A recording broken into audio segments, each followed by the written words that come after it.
இருக்கு பாருங்க. அதுக்கப்புறம் பேரன்பு படம். ரொம்ப சூப்பரான படம். ஆக்சுவலா வந்து சூப்பரான படம் அப்படிங்கிறதெல்லாம் தாண்டி, ரொம்ப முக்கியமான படம் என் லைஃப்‌க்கு அப்படின்னு கூட சொல்லலாம். மம்முட்டி சார் நடிச்சிருப்பாரு. நெறைய பேர் பார்த்துருப்பீங்க. ரொம்ப நல்ல படம். அந்த படம் வந்து என்ன சொல்றது? லைஃப் பத்தின ஒரு பெர்ஸ்பெக்டிவே எனக்கு கொஞ்சம் சேஞ்ச் பண்ணுச்சுன்னு கூட சொல்லலாம். அது வந்து ஒவ்வொரு அத்தியாயம் அந்த கதை வந்து பிரியும். சின்ன சின்ன வாய்ஸ் ஓவர் வரும். அவர் அந்த ஸ்பெஷலைஸ்டு கிட் அந்த குழந்தைய வச்சுக்கிட்டு அவரு அடுத்தடுத்து ட்ராவல் பண்ற ஒரு ஜர்னி ஒண்ணு இருக்கும்.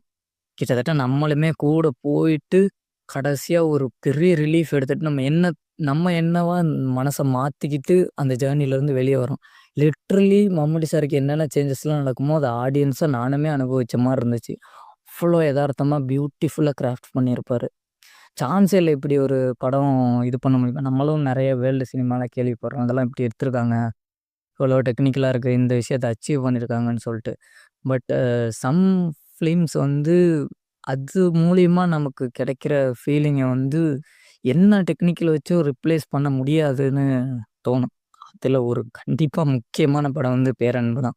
ஆப்வியஸ்லி அதுல மாற்று கருத்தே கிடையாது. ஏன்னா, அது அவ்வளோ எவாலுவேஷன் அதுல நடக்கும். அவர் என்னென்னமோ அவருக்கு மைண்ட்ல வரும். நெறைய விஷயங்கள் அந்த குழந்தைக்காக ட்ரை பண்ணி பார்ப்பாரு. பியூட்டிஃபுல்லா அதுல டயலாக் வரும். கருப்பா, ஒல்லியா, குட்டையா இந்த மாரி இருக்கவங்களுக்கு வந்து நம்ம அது இயற்கை தான். அந்த இயற்கைய வந்து அப்படியே நம்ம ஏத்துக்கணும் அப்படின்னு சொல்லிட்டு. நான் அதுக்கு முன்னாடியுமே பெருசா உருவ கேலியோ இந்த இதெல்லாம் பண்ணதில்ல. பட் நம்மள மீறி ரொம்ப நார்மலைஸா நம்ம அந்த குண்டா இருக்கான், ஒல்லியா இருக்கான் இப்படிலாம் சொல்லி கலாய்க்கிறதுலாம் இருக்கும். அது தவறி கூட நம்ம வாயிலருந்து வந்துறக்கூடாதுன்றது எனக்கு தீர்க்கமா ஒரு முடிவெடுத்த படத்துல முக்கியமான படம் இந்த பேரன்பு. அவ்வளோ பேரன்பா இருந்துச்சு அந்த படம்.